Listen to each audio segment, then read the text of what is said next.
Lubang kapuri-puri po ang ating Diyos. Siyempre, kailangan natin declare ating commitment sa ating pananambahan. Basahin po natin, ako ay narito ngayon.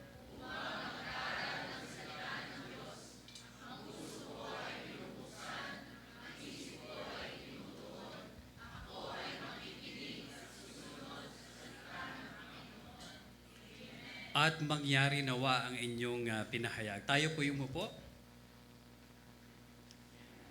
Sa pasimula po ng mundo, may sigalot na. Si Cain, pinatay si Abel. Ito ang kauna-unahang murder na naitala.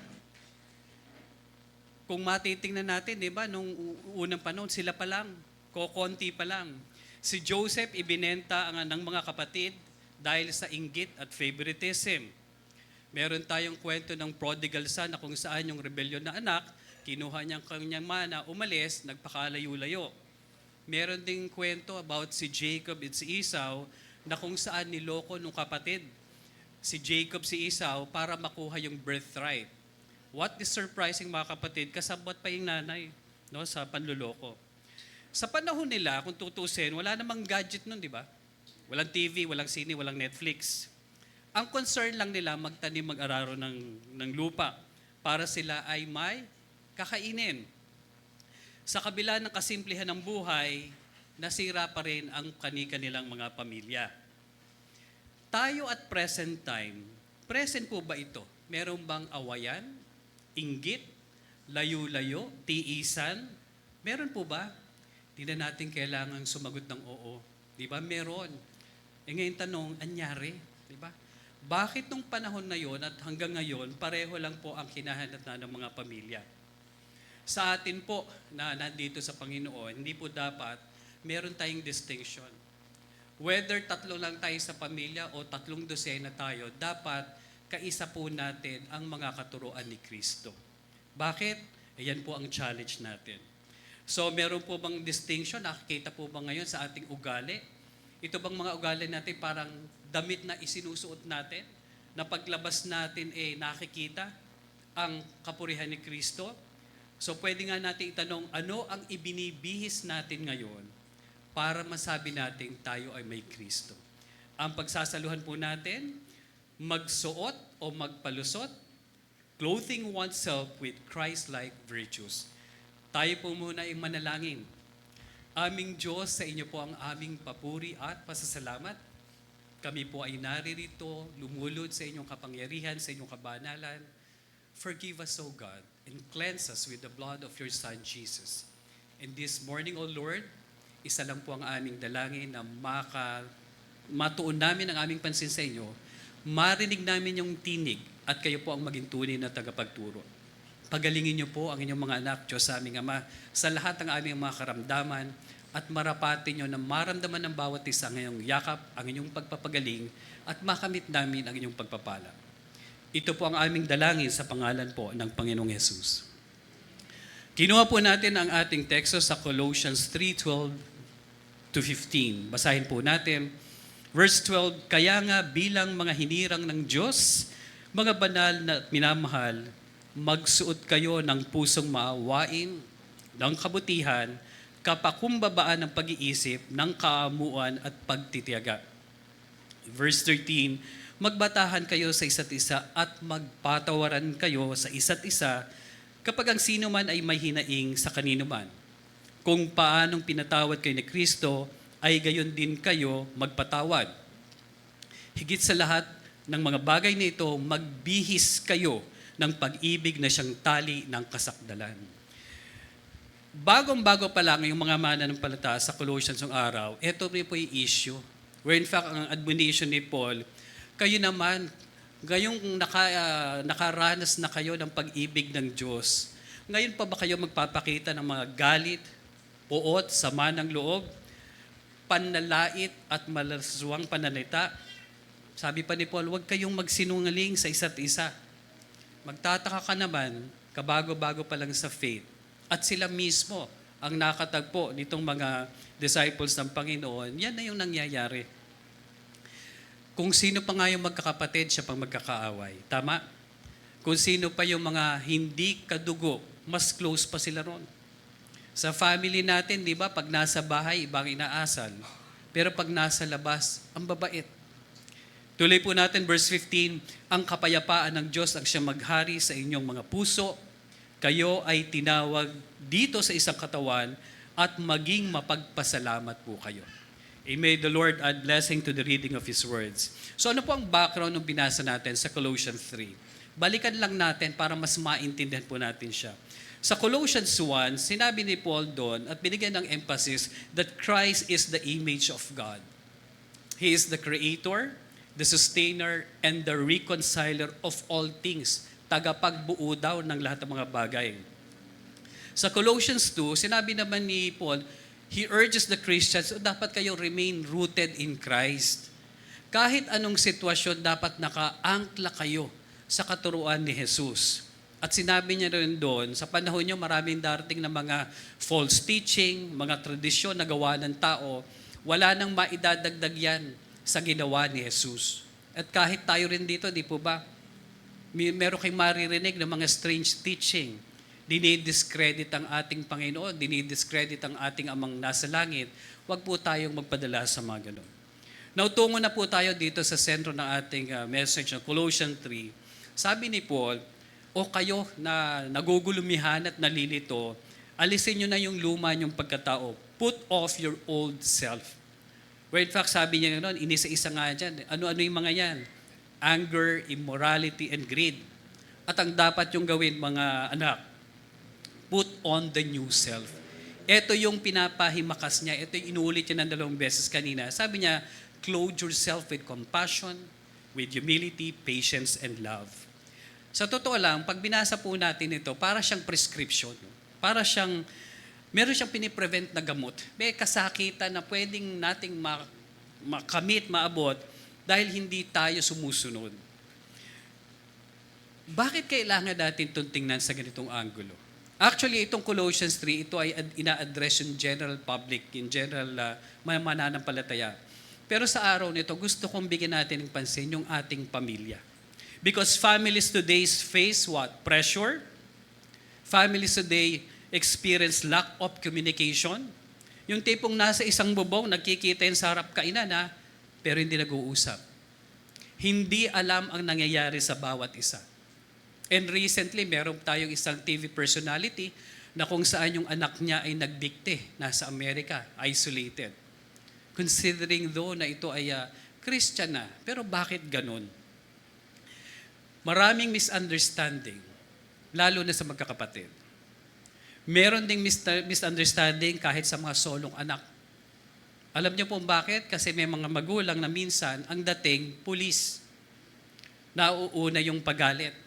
Meron lang akong kausap the other day, ang concern niya, yung anak niyang pangalan, 18 years old, apparently, meron ng boyfriend. Gustong-gusto niyang kausapin, kamustahin. Pero pag lalapit pa lang siya doon sa anak niya, sabi ng anak niya, Dad, I'm okay. So, hindi nagkakaroon ngayon ng opening of hearts. So, apparently, meron ng gap, meron ng conflict. Paano pa po yung mga outside influences? Pamilya pala pinag-uusapan natin, paano kung issue na yung trabaho? Issue na yung negosyo? At kahit nga po sa business, sa workplace, sa church, di ba, meron ding awayan? So, sa lahat ng ating ginagalawan, mga kapatid, ito po talaga, we are always threatened. Because yan ang gustong-gusto ng kaaway, naguluhin tayo. Pag tinanong mo naman ako, bakit naman tayo? Nasa Panginoon naman tayo. Siyempre, kasi yung nasa labas na wala sa Lord, hindi naman niya pakikialaman na yun Sa Kanya na yun. Ang pipilitin siklutin ng kaaway, yung tayong nasa Panginoon. Kaya ito po yung paalala ni Paul, tayo na mga nasa Panginoon should always clothe ourselves with virtues. No? Ito yung magiging sanggalan natin. Ito yung magiging protection natin. Parang yung mga army, mga SWAT, bakit po sila nagsusuot ng vest? Di ba? Ng bulletproof to protect themselves. So ito rin pala yung pwede natin gamitin so that we could shield our individual self, we could shield our homes from division and harm. Mga kapatid, being a Christian is not an idea. No? Yung pagiging maka-Jesus po natin, dapat yan, hindi lang yan a Sunday thing. Di lang yan nangyayari dahil nandito tayo ngayong linggo. O kaya pagkatapos ng Bible study, meron tayong Bible study attitude. Di po ba? Being a Christian, it should be an everyday experience. Dala-dala po natin yan dapat. At walang exempted. Dapat walang sinisino, kahit bata. And this is urgent, mga kapatid. Sabi natin kanina, families are being destroyed because of lack of unity, respect, and love. So himayin na po natin ngayon yung teksto po ng Colossians 3. No? Meron lang po 3 puntos. At yung puntos na number 1, himay natin sa 5. Point number 1, sabi po dito, wear the garments of love in the family. Kasi yun ang sabi niya, magbihis kayo, isuot nyo. No? Colossians 3:12, in English version, therefore as God's chosen people, holy and dearly loved, clothe yourself with compassion, kindness, humility, gentleness, and patience. Bakit kaya clothing? Bakit kaya bihis? No? Because clothing, unang-una, is intentionally put on every day. Di ba pag tayo may lakad, pupunta tayo ng Baguio, ano hinahanda mo? Jacket, kasi malamig. Pag pupunta tayo kunyari sa Isabela Beach, mainit, ano dala mo? Sombrero, payong, to protect you from heat. So ang ugali daw pala, para ring damit na sinusuot. Kaya dapat, mga kapatid, we dressed with intention. Yung ating pag-uugali, precise. Pag tayo ay naharap sa isang issue, mabigat, problema, sigalot, misunderstanding, may nagwawala, may nagagalit, merong deadma, merong hindi nagsasalita. Anong damit ang isusuot ko? Dapat tinatanong natin yan sarili natin. What to wear at kung paano natin isusuot, dapat meron tayong ganung klase ng pag-iisip.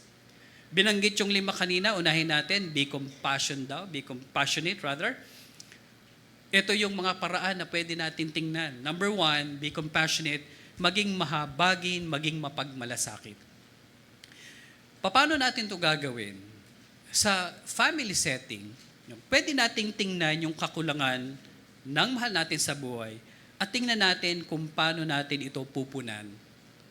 Dapat proactive, mga kapatid. Dapat sensitive tayo. Parents can be encouraged to celebrate the success of their children. No? Sa magkakapatid, dapat hindi nagkakaroon ng competition. Minsan sinasabi, ikaw talaga bakit ka ganyan? Hindi ka gumaya sa ate mo. Ikaw naman, ang tagal-tagal mo na dyan, grade 4 ka pa rin. 15 years old ka na. Di ba? 3 beses ka nang umuulit. Meron naman dyan, merong isang magulang na may 2 anak. Yung isang anak magaling, yung isa hindi. Yung isa achiever, yung isa tagahugas ng pinggan. Meron din dyan, yung isa may itsura, laging naka-front. Yung isa naman nasa likod na lang. So mga kapatid, pagka hindi natin ito tinignan sa ganitong anggulo, hihina at hihina yung pundasyon ng ating pamilya at mawawala yung spirito natin na dapat naka-anchor sa pag-ibig ng Diyos. Why is this important? Because family thrive when members treat each other with compassion and respect. Compassion teaches us to help each other, especially pagka may trouble. Darating ang panahon, mga kapatid, na tayo ay dadapa. Magkakaroon tayo ng advertises, yung dating negosyong malakas, hihina. May family members tayo na dating malakas, ngayon biglang may sakit. Saan tayo huhugot ng lakas kung hindi natin ito inayos in the first place? Compassion guard against harshness and misunderstanding. Ito yung tulay na magbubuklod sa atin pag meron ng hindi pagkakaunawaan sa pamilya. Very practical application, pag tayo ay nagkatipon, meron nagpapahayag ng kanyang saloobin, merong nasasaktan, merong umiiyak, what can we do? Well, we could listen actively. When families share their struggles, bigyan natin ng panahon. Minsan sabi pa lang ate, ano na naman? Diba? Galit ka agad. Meron palang gustong sabihin. Meron pala siyang pain, meron pala siyang mental torture. Ikaw yung unang nakita, tas ganun ang reply mo. We could also encourage instead of criticizing when mistake happens. Di ba lagi naman ganun, lagi may pagkakamali. Huwag na nating palakihin. Kung nagkamali man yung tao, it's all right. No? Tulungan mo siyang makabangon. And another thing is we should create a space or refuge. Yung tipong sa bahay natin, pag kayo ang nakita, ang tingin sa inyo, paradise. Ang tingin sa inyo, isang lugar na mapapahinga. Ang tingin sa atin, isang tao na makakapagsabi ako ng sitwasyon ko at ako'y maiintindihan. Because love is the glue and being compassionate is the one that makes it stable. Pwede kasing mahal natin, kaya lang seasonal. Pwedeng mahal natin isa, pwedeng inuunawa natin, pero may kondisyon. Hindi stable, hindi papatas. So kailangan lang natin maging banayad at talagang maging mahabagin. Number 2, be kind. Ito pa yung pagiging mabait sa lahat ng walang kapalit. Minsan na naabot ng pangangailangan yung kapwa, minsan sa magkakapatid, minsan nagkakaroon ng level. Di ba last week binigyan na kita? Di ba yan na naman yung issue mo? So hindi po ba dapat it's a year-round thing na hindi tayo namimili ng panahon para maging mabait? Meron ako isang observation, ito'y actual. Merong isang pamilya, kapatiran din, na kung saan meron siyang anak na maliliit. Magsasabi yung bunso, tay tubig. Tatayo yung tatay. Magsasabi yung pangalawang anak, tay ulam. Tatayo yung tatay. Dumating doon sa panahon na gusto niyang i-test. Ito bang aking pinapakita, gagawin din sa akin ng mga anak. Nung nagsabi ang tatay, anak, pakikuha nga yung libro doon sa may tukador. Okay po, tayo. Anak, bukas nga yung electric bulb. Pakipindot. Okay po. Naging automatic yung response. And that proves, mga kapatid, what they see you doing becomes the standard of their thinking. Kaya sa bahay, kung gusto nating ma-exercise yung kabaitan, tayo mismo ang nagsisimula. At yan ay walang pinipiling edad, walang pinipiling pagkakataon. Minsan kasi sinasabi, ako na nga yung naghahanap buhay. Ako pa ba naman ang kikilos dyan? Diba? Meron pa ako isang actual na experience din. Yung tatay, siya ang provider. And at one point, meron panahon na wala siyang kita. Humingi siya dun sa anak. Aba, hindi siya pinansin ng anak. Kasi pala nung araw, lagi naman niyang ipinamumuka. Kung hindi dahil sa akin, yan yung binili ko sa'yo. Anong nangyari, hindi mo iningatan. Lahat, puro may pagsusumbat. So, nasa ng kindness? Kaya sa atin dapat po, kahit sa words, malumanay po tayo. No? Being kind is not only in action, but primarily kahit sa salita. Minsan, tatawagin mo yung kasama sa bahay, yung ngongo. Hoy, negra, di ba? Kunin mo nga ito. Minsan, tinadaan na lang sa tawa, pero deep inside, nagdurugo ang puso. Wala silang magawa kasi wala silang mai-contribute sa pamilya. Sila yung hindi kumikita at ang trato sa kanya para kasambahin na lang. So, wag po nating pasakitan ang mga ganitong kasama natin sa bahay. Galatians 6:10, do good to all, especially to the family of believers. Yan ang talagang tinatawag sa atin, do good to all. Maging maayos tayo, maging mabait. Sabi nga, kahit sa pananalita, make your words sweet because you will never know when you will eat them. Kaya hindi lang sa salita, kahit sa salita natin, sa pag-iisip natin, maging mabait tayo. Bakit? Kasi we need to carry the name of Jesus. Isang halimbawa ng pagiging mabait, meron akong kakilala, kapatiran din, nagtrabaho sa factory ng mantika. Part ng kanyang trabaho ay maghanap ng kliyente. So naghanap siya at meron ding isang kapatiran din na may negosyo ng kainan, bumili sa kanyang mantika. Nung una, maayos ang bayad. Aba, mamaya 15 days delayed. Mamaya 30 days nang delayed. Mamaya 45 days delayed. Ngayon, itong kapatiran natin to, dahil siya ay Christian, gusto niya mag-share ng faith doon sa boss niya na non-believer. And in one of the discussions, sabi, di ba yung isa mong kliyente, yung hindi nagbabayad, di ba Christian yun? Patay. So, paano pa natin maitatanyag? Paano pa natin madadala ang Panginoong Jesus kung tayo mismo hindi mabait? So, kindness, mga kapatid, goes in and out. Yung kindness na hindi natin kailangang ilitanya. Dahil sa kilos pa lang natin, nagkakaroon ng distinction. Christian to. dahil nararamdaman nila yung katapatan natin sa ating Diyos. Ano pa po? Number 3, be humble. Be humble means uplifting others, serving quietly. Pinakikita natin yung kagandahan ng tao.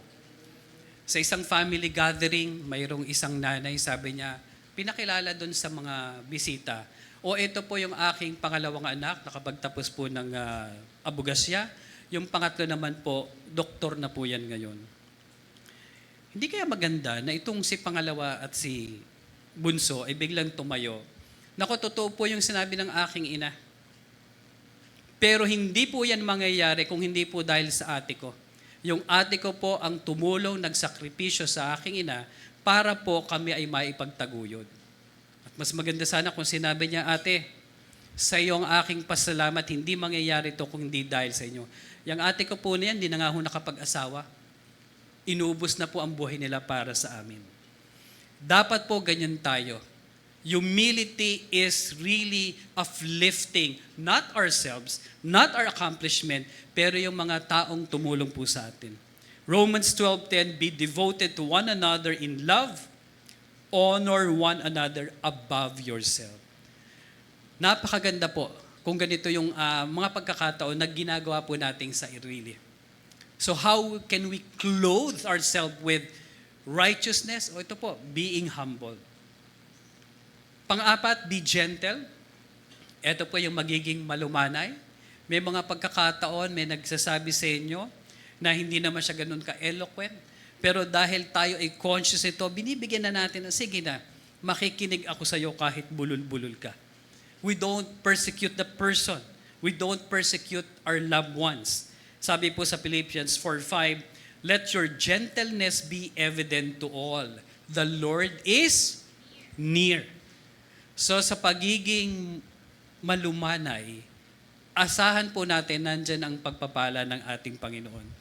So pagiging mahinahon, meaning we are calm, meron tayong self-control, at sa lahat ng panahon, ito po yung dinidisplay natin. Mas maganda kapatid, if we are that's big and strong, no? Let's use our strength in helping others. Kung siya ay mahina, gamitin natin yung kalakasan natin para magpasensya, para maging malumanay, at itaas po natin siya. Pwede naman yun eh. Diba? At yun po dapat. Yun yung isang bagay na dapat natin pinagtutuon ng pansin, yung magiging mahinahon. At sa punto pong ito, nais kong tawagan ng pansin ang ating mga youth. No? Katatapos lang ng ating youth camp, napansin niyo po ang mga kabataan ngayon masyadong wild. Hindi marunong gumalang, lalo na sa nakakatanda. Pagka may mga lola sa bahay, may mga demensya, daan at lipasan, hindi man lang magpakita ng galang. Now, bakit ko po tinatawagan itong ating mga youth? Mga youth, makinig po kayo sa akin. No? Tatanda rin tayo. Kung anong tinanim natin, yan ang aanihin natin. But this time around, whether you are 5 years old, 10 years old, 20 years old, lahat po tayo ay merong opportunity to exercise kindness, to exercise humility and gentleness. Napaka-importante po yan na ganito po ang ating ituturan. Bakit po? Kayo po ba naniniwala na ang greatness, ang accomplishment wala sa edad? Na kahit 10 years old ka, meron ka ma-accomplish? Ito po yung perfect example. No? Narinig nyo na po yung 7-year-old na surgeon na ang inooperahan niya ay 8 years old. Imagine mo, 7 years old, surgeon. Kasi yung kapitbahay niya, nasunog ang kamay ng warp at ang ginawa niya, siya ang nag-perform ng surgery. Itong batang ito, nung 2 years old, nakakapagbasa na, nakakapagsulat.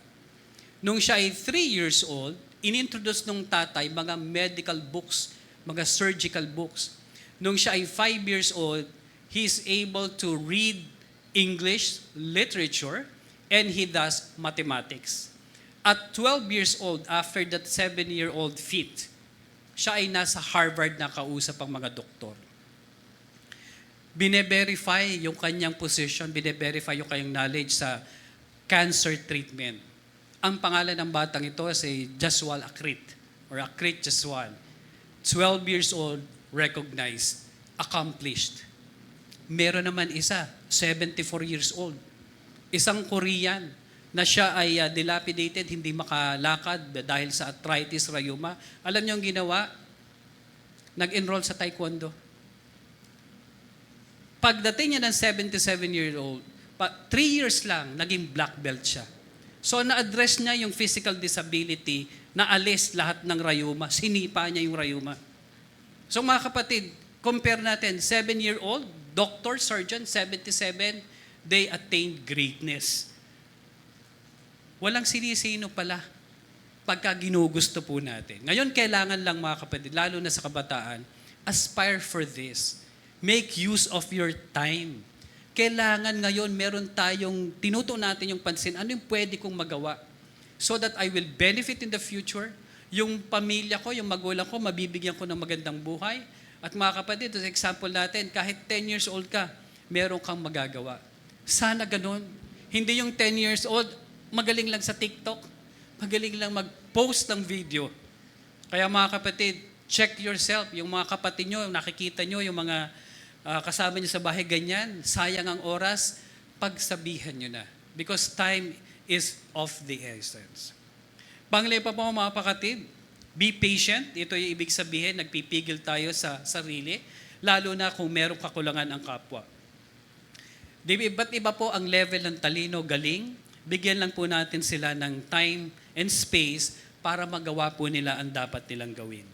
Proverbs 14:29, whoever is patient has great understanding, but one who is quick-tempered displays folly.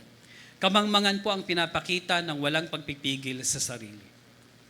Mga kapatid, sa 5 binanggit natin kanina, itong mga virtues ito, pwede pala natin gawing para siyang damit na sinusuot. That we could put it, wear this like a cloth, so that we could reflect the love of Christ. Hindi lang sa sarili natin, kundi sa mga kasama natin sa buhay. Excellence as a believer can be displayed, at being excellent as a children of God can begin in us. Tayo po.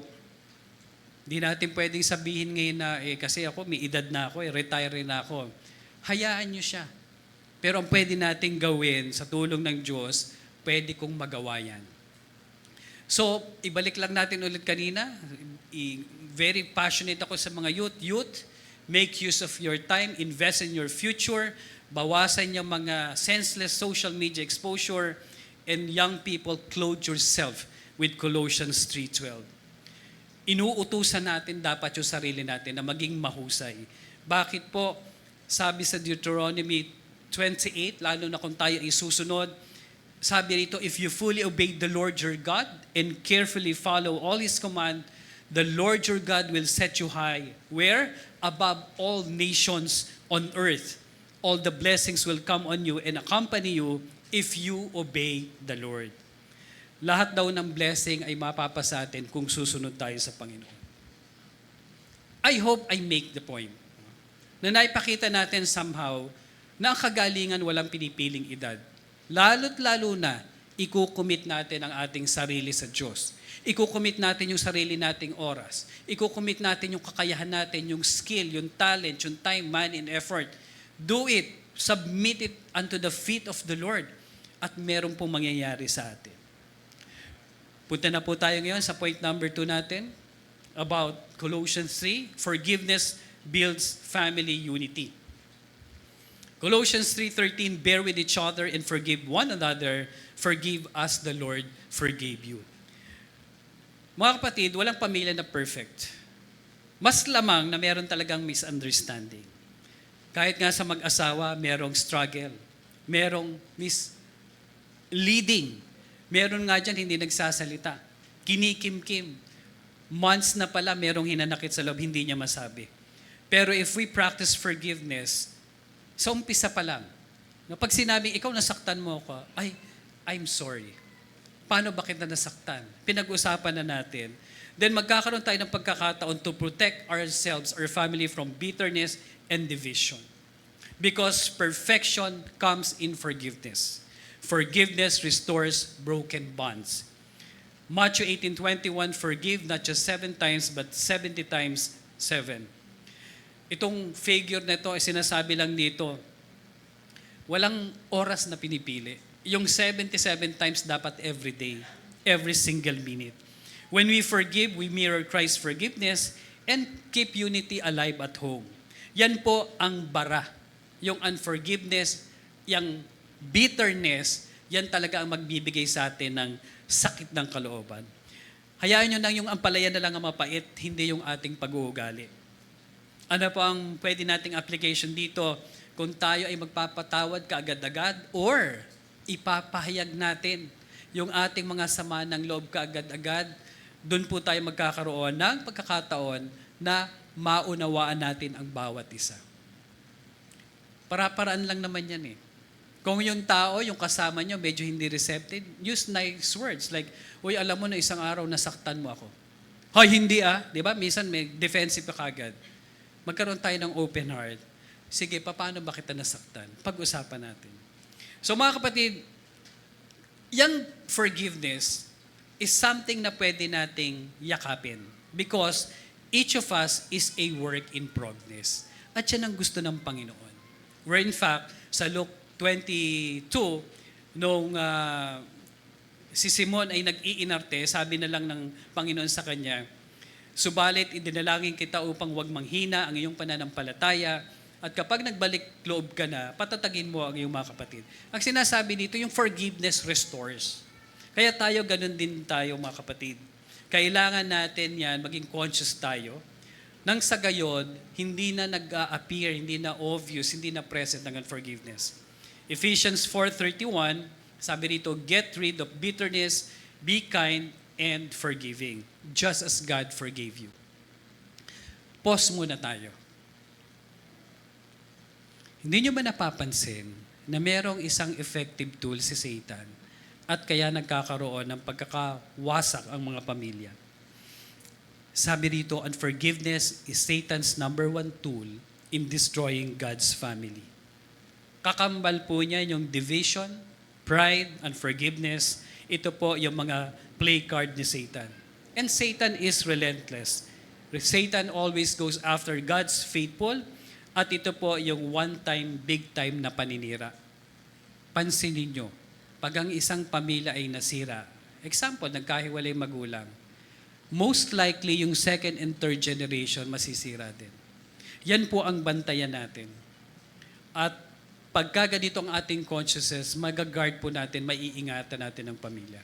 So make sure forgiveness is always present in our homes.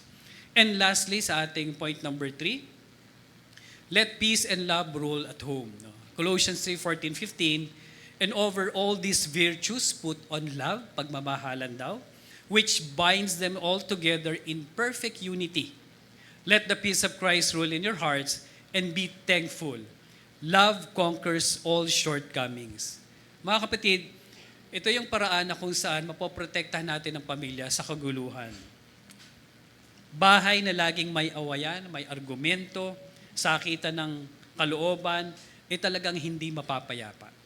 Walang kapayapaan na matutunghayan kung magulo po ang ating bahay. Kaya kailangan sa loob pa lang, tahimik na tayo. We are conscious of these things. 1 Peter 3:8, live in harmony, be compassionate, and be humble. So in closing mga kapatid, ano ang mga practical natin pwedeng gawin? One very simple is this. Apply kaagad yung tinuturo sa atin about forgiveness. Kung meron tayong naging kasakitan sa ating mahal sa buhay, agad-agad, paglabas natin dyan, pagdating natin sa kotse, take this opportunity to apologize, to say sorry. Pwedeng yung tatay magsabi, anak, may mga pagkakataon na saktan kita. Yung nanay, nagsabi rin na pagsabihan kita na masakit. Yung kapatid doon sa ate, I abuse you for so many reasons. Ginamit ko yung pagkaate ko. Pwede nating sabihin agad-agad, patawarin mo ako.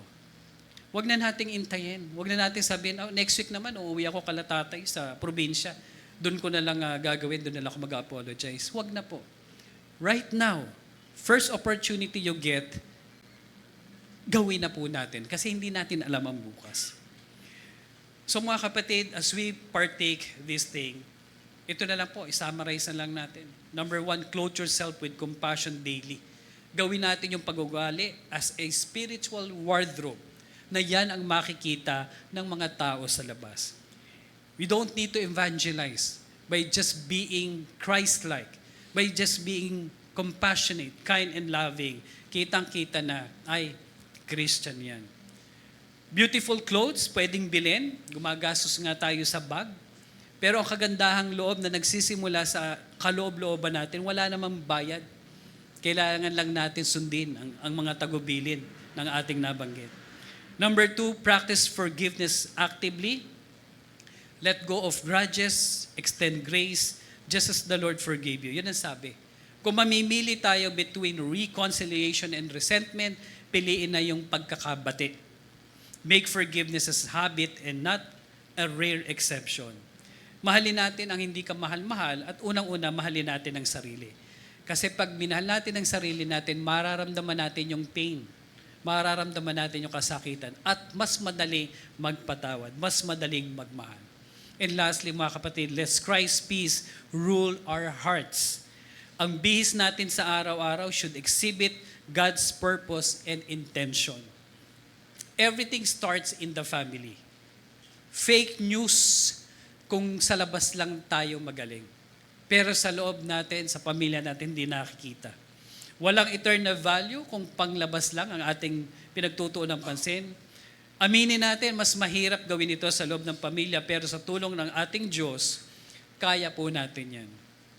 I hope, paglabas po natin dyan sa pinto, what we did, what we heard is not just a worship session, na hindi lang siya attendance, but all of us will seek to do action. Yung tipong pag tinanong ka, kumusta yung worship service kanina? Ay, okay naman. Uy, sale nga pala sa bench, nakita ko sa mall. Biglang kumambyo, ibig sabihin, walang naintindihan. Pero hindi ba mas maganda pag sinabing, kumusta ang worship mo? Nako, salamat sa Panginoon. Na-itemize sa akin yung mga dapat kong ayusin at ito yung uunahin ko. Forgiveness daw. I'm sorry.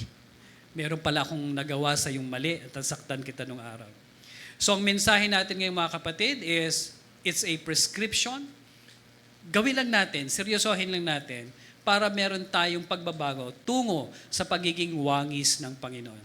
And lastly mga kapatid, gusto ko basahin nyo ito, sabayan nyo ako. The Jesus in us has already sealed our individual victories. We just need to obey and follow. Kaya ang tanong natin, anong damit sa napag-usapan natin ang hindi pa natin naisusuot? Salamat sa Diyos, meron tayong pagkakataon. This is a fresh start for all of us. When we call on the Lord at sumagot ang Diyos, pwede natin sabihin sa Panginoon, Lord, nagawa ko pong magsuot. Hindi po ako nagpalusot. Manalangin po tayo. Aming Diyos, sa inyo po ang aming papuri at pasasalamat. Dalangin na lang namin, Diyos aming Ama, masunod namin ang inyong mga tagubilin. Give us a heart that will obey, a mind that will understand, so that in the end, Lord, we will give glory to your name. This is our prayer in Jesus' mighty name.